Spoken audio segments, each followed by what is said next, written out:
बिस्मिल्लाहिर्रहमानिर्रहीम। Class 9 computer science national book foundation chapter number 3 हमने start किया हुआ है और आज के लेक्चर में हम वेब एप्लीकेशन डिस्कस करेंगे।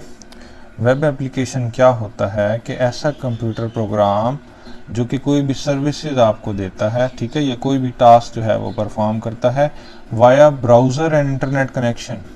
इंटरनेट ब्राउज़र को यूज़ करते हुए आप उससे सर्विस लेते हो, जैसे कि आप गूगल क्रोम को यूज़ करते हो, यूट्यूब सर्च करते हो, या कोई और ऑनलाइन गेम खेलते हो, या फिर कोई भी और स्पीड टेस्ट करते हो। स्पीड टेस्ट मैं आपको करके दिखा देता हूँ अभी, ठीक है, इस वीडियो में। Remotely accessing a server is called web application. तो इस तरह से फिर आप उसको कहते हो कि ये वेब एप्लीकेशन है। आसान अल्फाज में आपको मैं समझा देता हूँ। जब भी आप गूगल क्रोम वगैरह को यूज़ करते हुए किसी भी कंप्यूटर प्रोग्राम को यूज़ करते हो तो हम कहते हैं कि ये एक वेब एप्लीकेशन है, ठीक है। वेबसाइट और चीज़ है, वेब एप्लीकेशन और चीज़ है। वेबसाइट पे आप डिफरेंट आपको डेटा अवेलेबल होता है, आप प्रॉपरली उससे कोई प्रोग्राम नहीं एग्जीक्यूट करवाते हो, कोई टास्क नहीं परफॉर्म कराते हो, सिर्फ आपके पास डेटा पड़ा है, आप सारा जो है वो वेबसाइट वगैरह विजिट करते हो।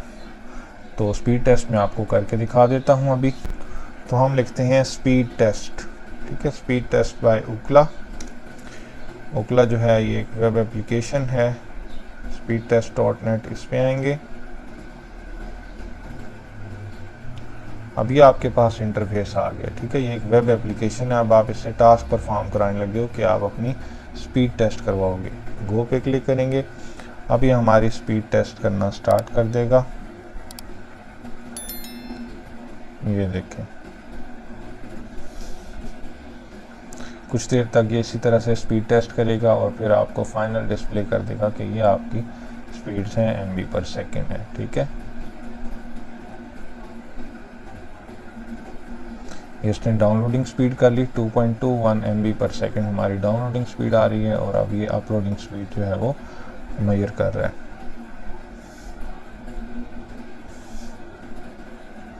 इसका एक मोबाइल एप्लीकेशन भी प्ले स्टोर पर मौजूद है, स्पीड टेस्ट ओकला के नाम से या सिर्फ ओकला के नाम से। तो अगर आप वहाँ से यूज़ करते हो तो फिर आप कहोगे कि ये क्या है, ये एक एंड्रॉयड एप्लीकेशन है या मोबाइल एप्लीकेशन है, जैसे मोबाइल ऐप कहते हो ना।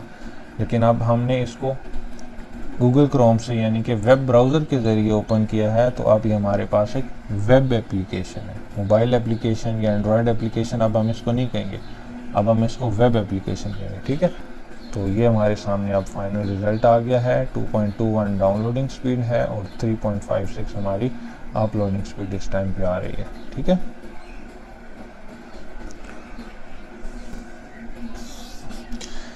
एज शोन इन फिगर 3, ये फिगर 3 है आपके पास।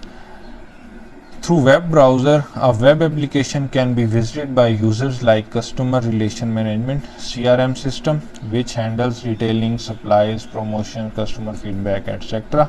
फिगर 3 में आपको एक एग्जांपल दी गई है कि किस तरह से हम किसी भी वेब ब्राउज़र को यूज़ करते हुए यूज़र जो हैं वो वेब एप्लीकेशन जैसे कि CRM है, कस्टमर रिलेशन मैनेजमेंट सिस्टम है, इसको एक्सेस कर सकते हैं। इस सिस्टम में क्या होता है कि जो शॉपकीपर्स हैं वो अपने सारे ऑर्डर्स देख सकते हैं कि हमें कस्टमर ने क्या क्या ऑर्डर किए हैं, कमेंट्स कैसे आए हैं, कस्टमर का फीडबैक मतलब कैसा आया है, ठीक है, और सप्लाईज हमारी कैसी जा रही हैं।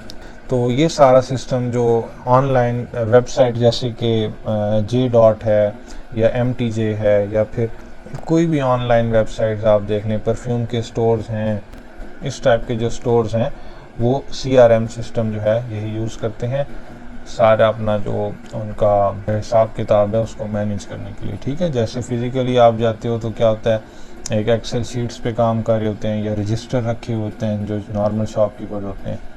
तो जब ऑनलाइन सारी बात आती है तो फिर CRM सिस्टम यूज़ होता है, ठीक है।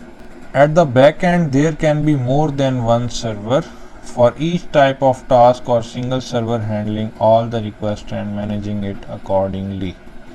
ऐसा भी हो सकता है कि एक से ज़्यादा सर्वर मौजूद हों, डिफरेंट काम के लिए डिफरेंट सर्वर मौजूद हो। अगर आपने कस्टमर्स की फीडबैक देखनी है तो डिफरेंट सर्वर हो, अगर आपने अपने सप्लाईज देखनी है तो डिफरेंट सर्वर हो, और ऐसा भी हो सकता है कि एक ही सर्वर ने सारे काम संभाले हुए हैं, ठीक है। While keeping the front end updated. Front end का मतलब है कि कस्टमर जैसे ही वेबसाइट ओपन करता है तो कस्टमर्स के सामने जो जो चीज़ें नज़र आ रही हैं, एक तो कोडिंग है ना बैक एंड पे है, लेकिन जो सामने चीज़ें नज़र आ रही हैं वो कहेंगे फ्रंट एंड। कोई प्रमोशन चल रही है, कोई ऑफ चल रहा है, कोई सेल चल रही है, तो वो फ्रंट एंड पे आएगा जी 70% of. It all depends on the architecture which is being deployed to facilitate the front end and transparent to a normal user। तो ये सारा कुछ डिपेंड करता है कि वेबसाइट बनाने वाले ने किस तरह से उसको डिज़ाइन किया है। आर्किटेक्चर का ये मतलब है, ठीक है, कि किस तरह से वेबसाइट को डिज़ाइन किया गया है कि जो फ्रंट एंड है वो बिल्कुल ट्रांसपेरेंट हो नॉर्मल यूज़र के लिए, उसको सारी इंपॉर्टेंट अपडेट्स जो हैं वो मिल जाएं जैसे ही वो पेज को ओपन करें, और वैसे भी प्रोडक्ट की जो नॉर्मल डिटेल्स हैं जो कस्टमर्स को शो कराना चाह रहे हैं हम, जो फ्रंट एंड पे चीज़ें हैं वो उसको आसानी के साथ नज़र आ जाए, ठीक है। इसके बाद है वेबसाइट डेवलपमेंट, ठीक है। Website is the first step to show your presence in the digital world. Digital world यानी कि कंप्यूटर की दुनिया, इंटरनेट की दुनिया, ठीक है। अगर आप किसी को बताना चाहते हो कि भाई मैं भी एग्जिस्ट करता हूँ, तो पूरी दुनिया में हर एक को व्हाट्सएप तो नहीं करते रहोगे ना। आप सिंपल क्या करोगे, एक वेबसाइट बनाओगे, अपना प्रोडक्ट उधर लॉन्च करोगे, फिर एड्स चलाओगे, और इस तरह से करते करते आप ग्रो करते जाओगे और सबको पता चल जाएगा कि भाई ये बंदा भी एग्जिस्ट करता है, इस नाम की कंपनी एग्जिस्ट करती है, ठीक है। तो इसलिए कहा जा रहा है कि वेबसाइट बनाना जो है वो फर्स्ट स्टेप है अगर आप पूरी दुनिया को अपनी प्रेजेंस शो करवाना चाहते हो। तो website only shares information and contents and does not allow any changes by the viewer.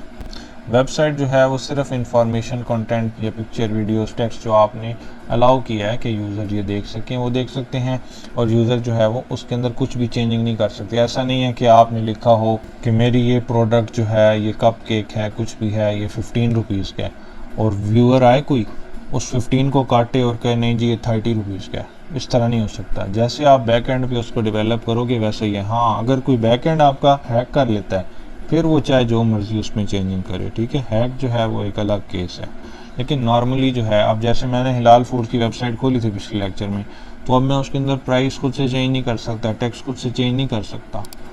वो जिसने बनाई है, जिसके पास एक्सेस है उस वेबसाइट के बैक एंड की, वही कर सकता है, ठीक है। इस तरह से वेबसाइट जो है वो एक सेफ वे भी है। A website can have single or multiple pages linked together. For example, you can create personal pages of your interest, highlighting your hobbies, activities and passion. Website जो है वो एक पेज भी हो सकता है और मल्टीपल वेब पेजेस भी हो सकते हैं जिनको लिंक किया जाता है, और वो एक कंप्लीट वेबसाइट बनती है। मैंने पिछले लेक्चर में आपको डिटेल से समझाया है और लाइव वेबसाइट्स खोल के भी दिखाया है कि वेब पेज क्या है और वेबसाइट किस तरह से ये पूरी बनती है। फॉर एग्ज़ाम्पल, आप जो हैं एक पर्सनल पेज बनाते हैं, उसके अंदर आप लिखते हैं जी मेरे ये इंटरेस्ट हैं, ये हॉबीज़ हैं, ये जो एक्टिविटीज़ हैं, और ये मेरा पैशन है, ठीक है। तो अपना एक आप ब्लॉग सभी लिख सकते हैं। You can share your ambitions and achievements.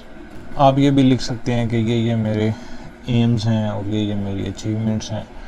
अगर फ़ोटोग्राफ़ी आपकी हॉबी है तो आप अपनी अच्छी सी पिक्चर अपलोड कर सकते हैं, नीचे लिख सकते हैं कि जी ये मेरी पिक्चर है जो मैंने इस दिन ली थी, ऐसे ली थी, ये किया था, वो किया था, ठीक है, एक सेपरेट पेज के ऊपर। और जो बंदा भी उस वेबसाइट को विज़िट करेगा वो उस पिक्चर को, उस कंटेंट्स को जो भी आपने लिखे हैं उनको देख सकता है विदाउट चेंजिंग देम, ठीक है। उनको मैनिपुलेट नहीं कर सकता, उस पिक्चर को चेंज नहीं कर सकता जब तक कि कोई उसको हैक करके चेंज ना करे, ठीक है। एक आम आदमी, एक आम इंसान जो है वो किसी भी वेबसाइट को खोल के उसके अंदर खुद से चेंजिंग नहीं कर सकता। उसके बाद वेबसाइट्स की दो टाइप्स हैं, स्टैटिक वेबसाइट और डायनामिक वेबसाइट। पहले स्टैटिक वेबसाइट को डिस्कस करते हैं कि स्टैटिक वेबसाइट क्या होती है। Regardless how much content and how many pages you increase in your website as discussed above, the contents remain unchanged unless you change it yourself।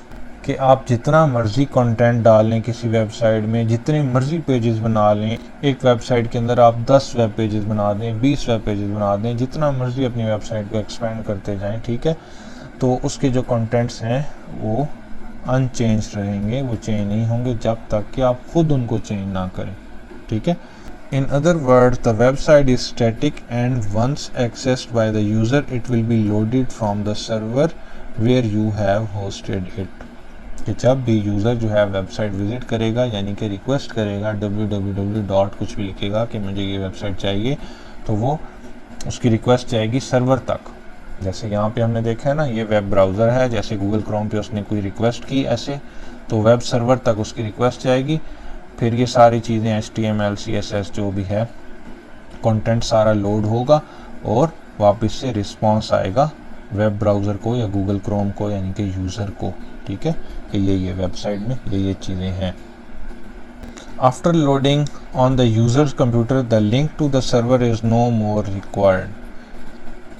एक दफ़ा सारी चीज़ें आपके कंप्यूटर पे लोड हो गई हैं, फिर सर्वर के साथ लिंक डिस्कनेक्ट भी हो जाए तो आपके पास चीज़ें लोड ही रहेंगी। तो ऐसी वेबसाइट को कहा जाता है कि ये स्टैटिक वेबसाइट्स हैं, ठीक है। तो ऐसी वेबसाइट्स जो स्टैटिक वेबसाइट्स हैं, इनको बनाना भी इजी है और इनको क्लाइंट के पास लोड करना भी इजी है, ठीक है। इन शॉर्ट अब मैं आपको बताता हूँ, स्टैटिक वेबसाइट वो वेबसाइट होती है कि जब भी आप उसमें पेजेस वगैरह बना देते हो, जितनी ज़्यादा पेजेस मर्जी बना देते हो, वो चेंज नहीं होती। और जब कोई यूज़र एक्सेस करता है उन वेबसाइट को, एक दफ़ा वो वेबसाइट उनके कंप्यूटर पे लोड हो गई है, फिर आप बेशक उस सर्वर से जहाँ से वो वेबसाइट लोड करवाई गई है हमारा कनेक्शन डिस्कनेक्ट भी हो जाए, तो वो वेबसाइट लोड ही रहेगी, ख़त्म नहीं हो जाएगी, ठीक है। इसके बाद है डायनामिक वेबसाइट, ठीक है। A website is dynamic if the information is changed और adjusted in accordance with user input और चॉइस।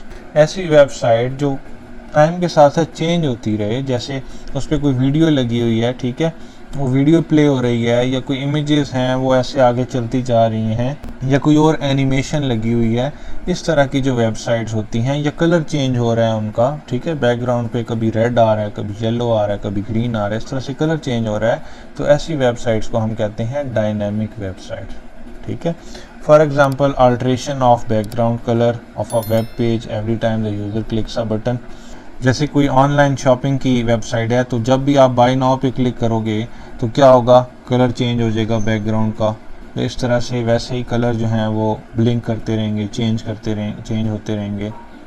तो वेबसाइट्स को डायनामिक होना क्यों ज़रूरी है, ठीक है, ये क्वेश्चन है। तो इसका आंसर ये है, the intention of every website owner is to have frequent visitors and visitors should stay long. हर वेबसाइट का जो ऑनर होता है उसकी यही कोशिश होती है कि मेरे पास जो मेरी वेबसाइट पे यूज़र आए वो एक तो बार बार आए, और दूसरा जब भी आए तो ज़्यादा देर मेरी वेबसाइट पे रहे, ठीक है, तब जो है ज़्यादा पेमेंट भी उनको मिलती है। For example, online shopping sites offer promotions and packages so that the visitor lengthen their stay on the interested page, get awareness and shop.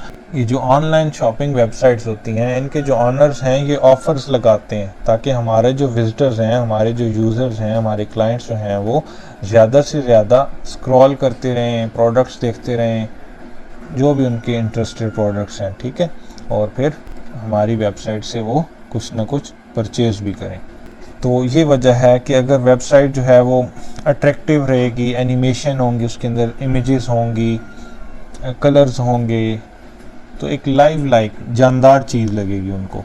लेकिन अगर एक वेबसाइट जो है बिल्कुल फीकी सी है, बस सारा टेक्स्ट लिखा आ गया, जैसे स्टैटिक वेबसाइट होती है, तो उसमें इतना क्लाइंट्स का, यूज़र्स का इंटरेस्ट नहीं रहता, ठीक है। डायनामिक वेबसाइट में ज़्यादा इंटरेस्ट रहता है क्लाइंट्स का। वेबसाइट्स को डायनामिक बनाने के लिए क्या होता है कि स्क्रिप्ट्स यूज़ होते हैं, जैसे जावास्क्रिप्ट है, पाइथन है, PHP है, ASP, नेट, ये सारे जो हैं स्क्रिप्ट्स यूज़ होते हैं। ये किस लिए होते हैं, ताकि एनिमेशन लाई जा सकें। जैसे मैंने बताया था ना, CSS यूज़ होता है, ठीक है, अपनी वेबसाइट को स्टाइलिश बनाने के लिए, डिज़ाइन प्यारे प्यारे टेक्स्ट के अच्छे फॉन्ट्स लाने के लिए।